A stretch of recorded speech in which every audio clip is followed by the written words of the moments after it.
The envelope had been sitting in my grandmother's attic for 11 years. I didn't know that when my uncle handed it to me at her funeral. I didn't know anything, really, except that my hands were shaking so badly I almost dropped it in the snow outside the church. My uncle pressed it into my hands without a word and walked away before I could ask him anything. The envelope was yellowed at the edges, my name written on the front in my grandmother's careful cursive, not my mother's name, not my aunt's, mine.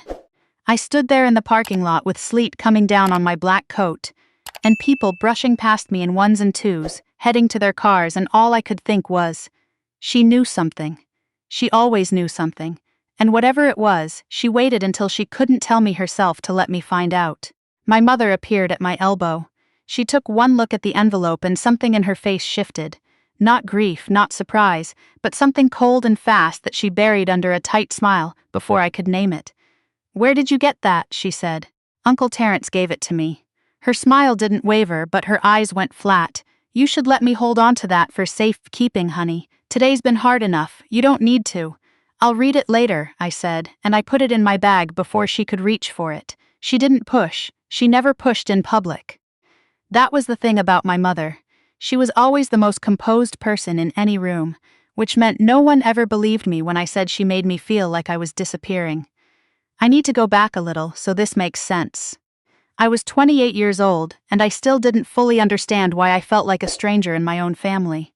I had a job, a real one, managing accounts for a mid-sized architecture firm in Atlanta, and an apartment I paid for myself and a car that ran fine. From the outside, I looked like a person who had things figured out. From the inside, I spent most of my time apologizing for things I couldn't name. My mother had a talent for it, the subtle erosion. She didn't yell, she didn't slam doors. She asked questions in a tone that made every answer feel wrong. "Why are you wearing that? Are you sure that's the job you want? You've always been a little," and then she'd pause like she was searching for the right word, and whatever she landed on was always softer than what she meant. Sensitive, dramatic, particular. My grandmother was the only person who made me feel like I wasn't any of those things. She lived 2 hours outside the city in a house that smelled like cedar and old books, and the lavender she kept in every window. She called me every Sunday without fail. She asked about my life and actually listened to the answers. She had a way of looking at me that felt like being seen, not assessed, not measured, just seen. She died in February, 3 weeks after her 82nd birthday, which was 3 days after I'd driven up to see her, and she'd held both my hands in hers and said, "You're going to be all right, little one." I made sure of it. I thought she meant the grief. I thought she was telling me she'd lived a good life, and I shouldn't mourn her too hard. I didn't understand what she meant until I sat in my car in the church parking lot, rain turning to sleet, and read the letter inside the envelope. My grandmother's handwriting was small and precise, the way it always was, and it took me 3 tries to get through the first paragraph because my eyes kept blurring. "My dearest girl," she wrote, "if you're reading this, it means I've gone, and it also means Terence found the right moment. I told him to wait until the day of the service. I wanted you to have something real to hold on to when everything else felt hollow. There are things I should have told you in person. I'm sorry I didn't. I was afraid. Not of your mother, not exactly, but of what she would do to you after she found out I'd told you. She has a way of making people pay for defying her. You know this better than anyone. So I waited too long, and now I'm writing it down instead, and I hope you can forgive an old woman for being a coward when she should have been brave. What I need you to know first is this: you were never what she said you were. Not once, not for a single day. I had to stop reading. I sat there for a long time with the letter pressed against my chest, sleet hitting the windshield in waves, not crying exactly, just undone. The way you come undone when someone names something you've carried for so long you forgot it had a name. My phone buzzed. "My mother, where did you go? People are asking after you." I turned the phone face down and kept reading. The full picture didn't come together at once. It came in pieces over the next 4 days as I drove back to Atlanta and went to work and sat at my desk staring at spreadsheets while my grandmother's words rearranged everything I thought I knew. She had started a trust for me when I was 7 years old. Not a college fund, a trust, with a real attorney, with specific terms she'd had drawn up carefully to make sure my mother couldn't touch it. She'd funded it over decades, quietly, through investments my grandfather had made before he died, and through savings she'd accumulated on her own. The letter told me to call an attorney named Desmond Hale, whose card was tucked into the back of the envelope, rubber-banded to a smaller sealed note she told me not to open until I'd spoken to him first. She also told me why. My mother had tried to access the trust 3 times. The first time I was 12, when my grandmother had briefly been hospitalized, and my mother had presented herself to the bank as next of kin, with the authority to manage her affairs. The bank had refused. My grandmother had anticipated it, had left instructions. The second time was when I was 19 and away at college, and my mother had told me that my grandmother's health was declining, and she wasn't making sound financial decisions, and maybe I should consider letting my mother help manage things on my behalf. I'd believed her. I'd been horrified, actually, thinking my grandmother was losing her grip on things. I'd even called my grandmother and gently, miserably raised it. And my grandmother had gone quiet in a way that I understood now was grief, not confusion. The third time I was 24 and had just moved to Atlanta, and my mother had asked me to sign a document she described as a routine family financial planning form. I'd stalled because something felt off, and eventually she'd stopped asking, and I'd filed it away in my memory as one more confusing interaction in a long line of them. Now I understood. She knew the trust existed. She'd known for years. She'd been trying to get to it, and she'd been failing, and every time she failed, she came home and found new ways to make me feel like the problem. She told me I was too sensitive because I kept noticing things she didn't want me to notice. I called Desmond Hale on a Thursday morning from my car in the parking garage at work. My hands were steadier than I expected them to be. He answered on the second ring and said my name like he'd been waiting to hear it. "I was hoping you'd call soon," he said. "Your grandmother gave me very specific instructions about when to expect you. She said you'd wait a few days. She said you were a processor, not a reactor." Something caught in my throat. "That sounds like her. She thought the world of you. I want you to know that up front." He paused. "Are you somewhere private?" "This is going to take a little while." I was in my car in a concrete parking structure at 7:45 in the morning, and I had a meeting in 2 hours, and I said, "Yes, go ahead, I have time." He talked for 40 minutes. I took notes on the back of a gas station receipt I found in my cup holder, because it was the only paper I had. The handwriting got worse as we went on, less because I was upset, and more because the numbers stopped making sense, in the way that very large numbers stop making sense when you've never encountered them before. My grandmother had been, quietly, extraordinarily careful for 50 years. The trust contained liquid assets. It also contained partial ownership of 2 commercial buildings in the city she'd lived in, which had been leased to businesses for decades, and which generated income she'd been rolling back into the principal for years. There was a portfolio of stocks, some of which my grandfather had purchased in the early 70s and which had simply sat there growing, while my mother told anyone who asked that my grandmother had nothing to leave anyone. "Your mother wasn't given access," Desmond said. "Your grandmother was explicit. Her name is not on any document, she has no claim." I stared at the concrete pillar in front of my car. But she knew it existed. She knew something existed. She didn't know the scope of it. He was quiet for a moment. "Your grandmother expected that once you became the trustee, your mother would make contact.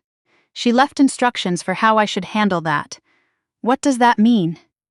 "It means," he said carefully, "that your grandmother prepared for a fight. She wanted you to know that so you wouldn't be caught off guard." I sat with that for a moment. My grandmother, 82 years old, failing, had sat down with an attorney and prepared for a fight on my behalf. She'd done it years before she died. She'd done it over and over again every time my mother found a new angle. "She knew," I said out loud, not really to him. "Yes," Desmond said. "She knew. My mother called that evening. She always had a sense for things. I've been thinking about Mama's estate," she said. "I want to make sure we handle everything properly as a family. You know how these things can get complicated." "I've already spoken to an attorney," I said. The pause was brief. Professional, almost. "Oh? Which one?" "Someone Grandma recommended." Another pause, longer this time. "Sweetheart, you have to be careful with attorneys you don't know. People take advantage when you're grieving. I just want to make sure." "I'll be careful," I said. "Thank you for the advice." I hung up before she could reset the frame. I'd been letting her reset frames my entire life, and I was done. She texted 20 minutes later, "We should have dinner soon. There are things we need to discuss as a family." I read it twice and put my phone in a drawer. 3 days later, something shifted. I was at work, trying to concentrate on a budget variance report, when my phone rang from a number I didn't recognize. I almost let it go to voicemail. I picked up on the last ring. "Is this? I'm sorry, I'm trying to reach the granddaughter of Dottie Carmichael." The voice was a woman's, older, uncertain. "That's me," I said. "She was my grandmother." "Oh, good. This is Paulette Wren. I was Dottie's neighbor for 30 years. I don't know if she ever mentioned me." She had, actually. Paulette with the red garden and the hummingbirds. "Of course," I said. "She talked about you all the time." I could hear the woman's relief. "I've been trying to figure out if I should call you. Your grandmother, she left something with me. Not with the attorney, not with the estate, with me personally. She said if anyone other than you came looking for it, I should know that was wrong." A pause. "2 days ago, someone did come looking. A woman who said she was your mother." I gripped the edge of my desk. What did she say she wanted? "She asked if Dottie had left any papers with me. She was very pleasant about it. She said she was helping sort through the estate." Paulette's voice was careful and quiet. "But your grandmother told me specifically that if your mother came asking for anything, I should call you immediately. So I am. Did you give her anything?" "No. I told her I didn't have anything." I'm not sure she believed me. A breath. "Whatever Dottie left here, I think you should come get it, soon." I drove up the next morning. I called Desmond from the road and told him what Paulette had said. He didn't sound surprised. "Your grandmother mentioned this possibility," he said. "She was thorough. What is it? Do you know what she left with the neighbor?" "I have a general sense," he said. "I think you should see it yourself."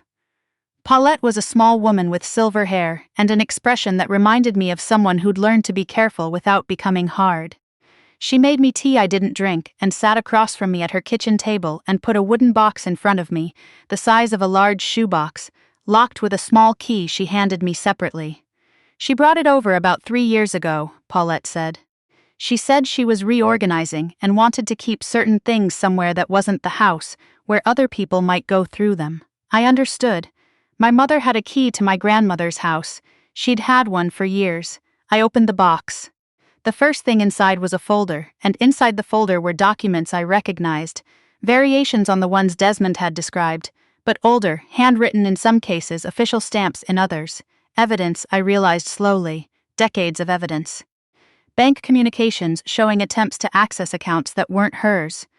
A notarized letter from my grandmother's doctor stating she was fully competent and not under any external pressure, dated 6 years ago. A copy of a petition my mother had filed. And I didn't know this, I hadn't known any of this, trying to have my grandmother declared unable to manage her own affairs. The petition had been dismissed. There was a note in my grandmother's handwriting paper clipped to the dismissal. She tried. The judge saw through it. Underneath the documents was a small tape recorder, the cassette kind, old, with a sticky note on it in my grandmother's hand, "For Jonelle, if she needs to hear my voice." I sat at Paulette's kitchen table and pressed play. My grandmother's voice filled the small room, steadier than I'd heard it in her last year, which meant she'd recorded it while she still had full strength. She talked for 22 minutes. I know, because the tape had a counter. She told me what my mother had done, all of it in sequence, with dates and names.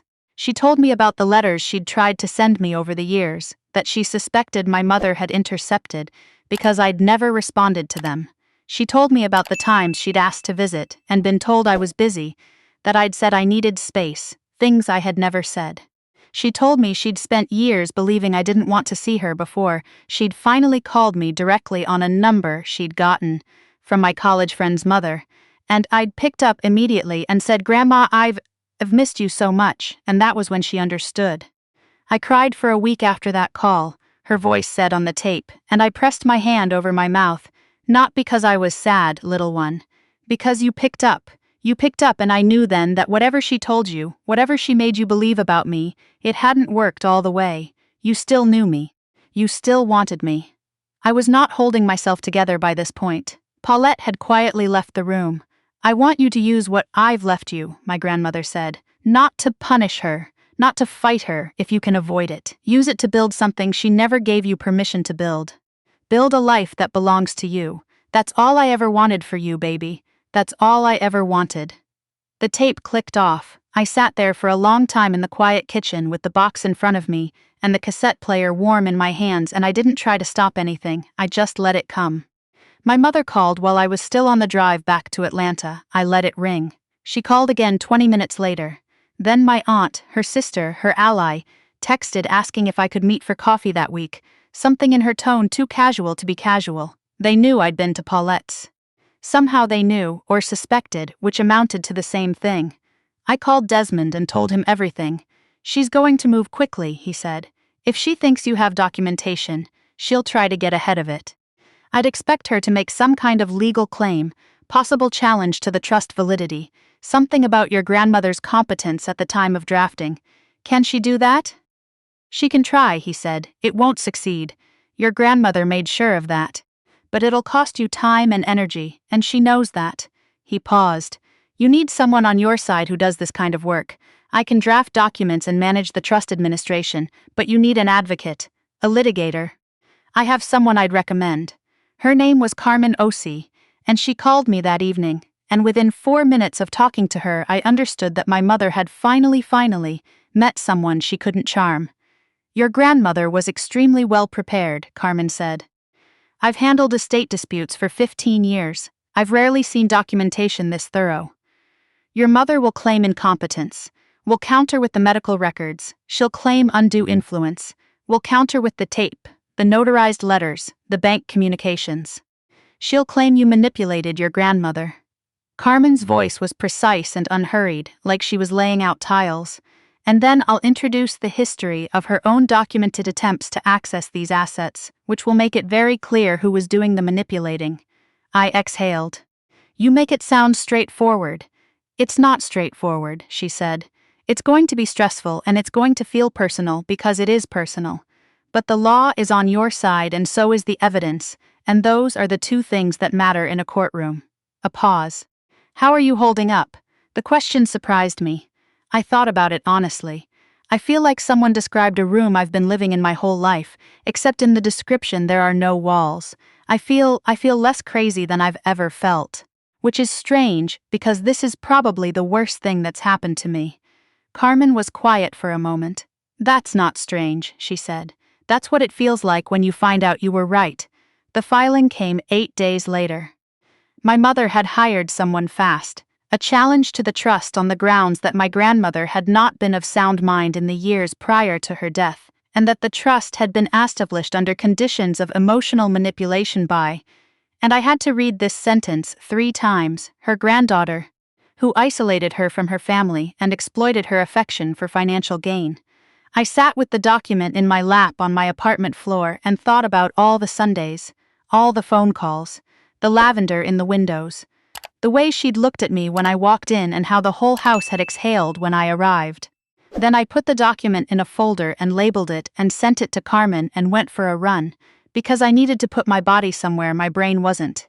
Carmen filed the response 11 days later. I didn't read all of it. I read the summary she sent me, which was thorough and merciless and documented. And I thought, my grandmother hired the right attorney, and the right attorney found the right litigator, and whatever happened next, there was a paper trail that would outlast everyone's version of events except the one that was true. There is a man I need to mention, because he was part of this and I want to be accurate. His name was Felix, and he was a colleague's husband, and we'd met at a firm event about 8 months before my grandmother died. He was a landscape architect. He was quiet in the way that some people are quiet. Not shy, not cold, but economical. Like he'd learned that words mattered and he didn't want to spend them on things that didn't. We'd had coffee twice before my grandmother's death, and were in that uncertain territory of something beginning when everything fell apart. I'd pulled back because I didn't have room, and I'd expected him to do what most people do when you pull back, which is assume you're not interested and stop calling. He didn't stop calling. He called once a week, briefly, and said something simple, just checking in, no pressure, I hope you're okay, and then let me go. When things with the trust became visible, when Carmen filed and my mother responded, and it became something real and legal and ongoing, he called and said, I don't need to know the details. I just want you to know I'm in your corner. I didn't know what to do with that. I'd been operating for so long on the assumption that caring for people meant managing what they knew about me, keeping the hard parts out of sight. Because the hard parts were the ones that made people reconsider. I said something awkward and hung up, and then sat on my kitchen floor for a while, thinking about the fact that he'd said "I'm in your corner" without asking me for anything. He came over that weekend and we sat on my small balcony, and I told him most of it, not the financial details but the shape of it. The grandmother who loved me, the mother who'd spent 30 years quietly trying to cut me out of that love, the box at Paulette's house, the tape. He listened. He didn't try to fix any of it or offer solutions. When I was done, he said, "She sounds remarkable." "She was," I said. "So are you," he said. "For not giving up on her even when you thought she'd stopped reaching out. You kept calling. You kept showing up. That matters." I'd thought about that differently. I'd thought of my persistence as just stubbornness, or loneliness, or not knowing how to let go. I hadn't thought of it as something I'd chosen. The hearing was in the spring. I wore a gray blazer that had belonged to my grandmother, which was too big for me in the shoulders, and which I'd taken in by hand because I needed something of hers that morning. Carmen noticed it and said nothing, which was exactly right. The courtroom was smaller than I'd expected. My mother was already there when we arrived. She was wearing navy and her composure was immaculate, and she looked at me across the aisle with an expression I'd spent my whole life trying to interpret. Something between sorrow and accusation, the face of someone who has decided they are the wronged party and will not be talked out of it. I looked back at her for a long moment, then I looked away. Carmen's presentation was methodical. Medical records, 3 independent physicians over 10 years, all confirming competence. Bank communications, dated and stamped, the dismissed petition from 6 years ago, the notarized letter. Correspondence, letters my grandmother had sent to an address my mother controlled, which had never been delivered to me. Call records showing my grandmother reaching out to a third party to get my direct number because her previous attempts had gone unanswered. My mother's attorney objected frequently. The judge overruled with the patience of someone who had seen this before. The tape was the last thing Carmen played. The judge had the option to review it privately. She chose to hear it in the room. My grandmother's voice, steady and clear, described 30 years of a pattern, dates, incidents, the petition, the forged forms, the intercepted correspondence. Her voice didn't waver. I kept my eyes on the table in front of me. I heard my mother's attorney shuffle papers. I heard my mother make a small sound, controlled quickly. When the tape ended, the courtroom was very quiet. The judge spoke. The petition challenging the trust was dismissed. The trust was confirmed as valid and uncontested. My grandmother had been of sound mind. The evidence demonstrated, the judge said carefully, a sustained pattern of interference in the relationship between the trust's beneficiary and the grantor, and she was referring the record to the county attorney's office for review of potential elder financial abuse charges. My mother stood up too fast when it was over and her attorney put a hand on her arm. I watched her from across the room. She was looking at me the way she always looked at me, and for the first time I understood what was underneath it. Not contempt, not disappointment, fear. She had always been afraid of what I would know if someone told me the truth. Now I knew. Carmen walked me to my car. Felix was waiting outside. He'd sat in the back of the courtroom, not knowing anyone, just there. He saw my face when I came out and opened his arms, and I walked into them without thinking about it, which is the moment I knew something had changed in me. I had spent so long managing how close people got. That morning I just walked straight in. "It's over?" he said. "The hearing part," I said. "There might be more. She might appeal." I breathed in. "But the trust is mine." He didn't say anything for a moment. Then, "What are you going to do with it?" I thought about what my grandmother had said on the tape. Not to punish, not to fight if I could avoid it. Build something she never gave you permission to build. "I want to find the properties," I said, "the ones she kept. I want to see them. I want to understand what she built and why." I paused, and I want to do something with it that she would recognize, something she'd see and think, yes, that's what it was for. Felix nodded like he understood, and I think he did. Some people you have to explain yourself to. Some people already have the shape of it. 6 months later, I stood in front of one of the buildings my grandmother had owned for 32 years. It was a 3-story brick building in her city, clean and well-maintained, leased to a bookshop on the ground floor and a small accounting practice on the second. The third floor was empty, had been empty for years. My grandmother's attorney told me she'd held it intentionally, waiting. I didn't know what to do with it yet. I had some ideas, but I stood there for a long time in the October light looking at the building that this woman had quietly held for 3 decades, and I thought about patience, about the long game, about building something solid and keeping it out of the hands of people who would sell it for something faster. My phone buzzed. A voicemail from my mother's attorney. I didn't listen to it. I forwarded it to Carmen and stood a little longer in the light. There are things I'm still figuring out. What it means to have resources I never expected. What it means to trust people. Felix, Carmen, Desmond, Paulette, the rotating network of people my grandmother had quietly assembled around the edges of my life without my knowing it. What it means to be the kind of person my grandmother saw when she looked at me, instead of the kind of person my mother spent 30 years trying to convince me I was. I'm getting there. I visit her grave in the spring, when the cemetery is green, and the air smells like rain and things beginning, and I bring lavender because it's what she kept in every window. I stand there and talk to her for a while, which I know is just talking to myself, but it helps.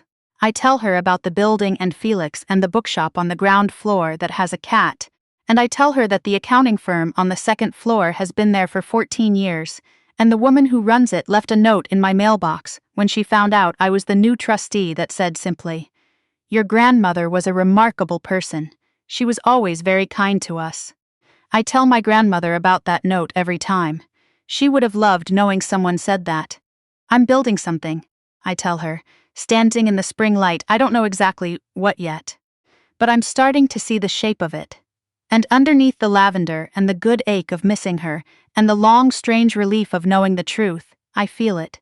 Faint but real, like a foundation that was always there, waiting for me to find it and build.